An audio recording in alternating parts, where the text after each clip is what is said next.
Mr. Speaker, Washington has once again undermined and betrayed struggling American workers who seek jobs that pay enough to support their families.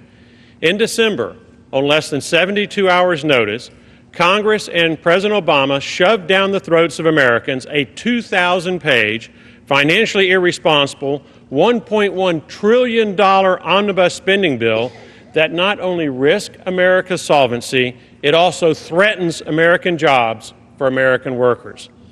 Under old law, 66,000 H-2B foreign worker visas could be issued each year. Buried deep inside the 2,000-page omnibus spending bill on page 701 is an obscure provision without even a heading that, according to labor expert John Miano, increases available H-2B visas up to 264,000 per year, effectively quadrupling visas for low-skilled, temporary, non-agricultural foreign workers.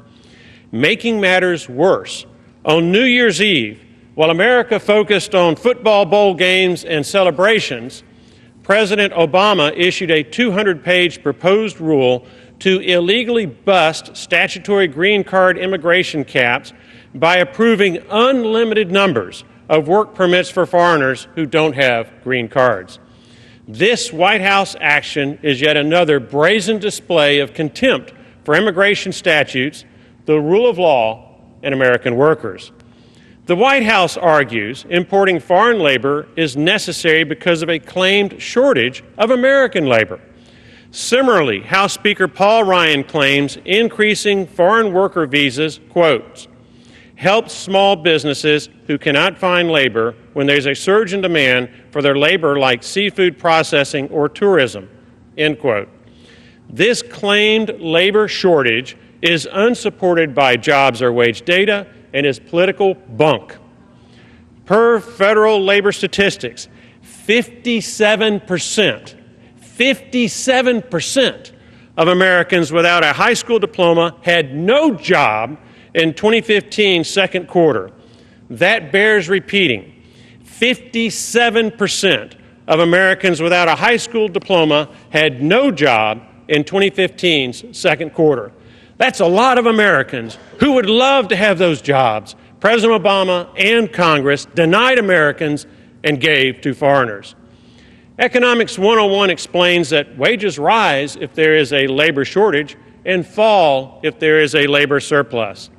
According to Census Bureau data from 2007 to 2014, wages for security guards went down 6.1%, for cooks down 4.4%, for janitors down 1.2%, for ushers, lobby attendants, and ticket takers down 7.1%, for hotel, motel, and resort desk clerks down 7%.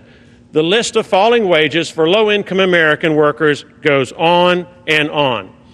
This falling wage data is compelling evidence that there is no shortage of American labor, and to the contrary, that there is an oversupply of American labor that demands cutting foreign labor, not expanding it.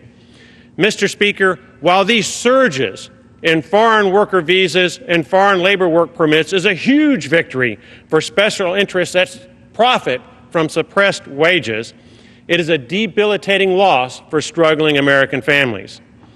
Unemployed and underpaid Americans desperate for a good-paying job have every right to be angry at a federal government that takes American jobs from American citizens and gives them to foreigners. Americans have every right to be angry at Washington elected officials who care more about special interest campaign contributions than American voters who elected us. I hope these Americans will remember their anger during 2016's primary and general elections. That is the way to force Washington to represent us.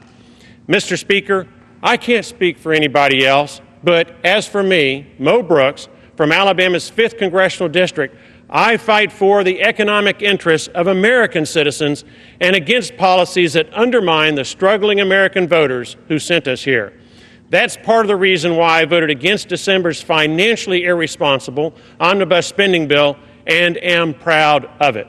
Mr. Speaker, I yield back the balance of my time.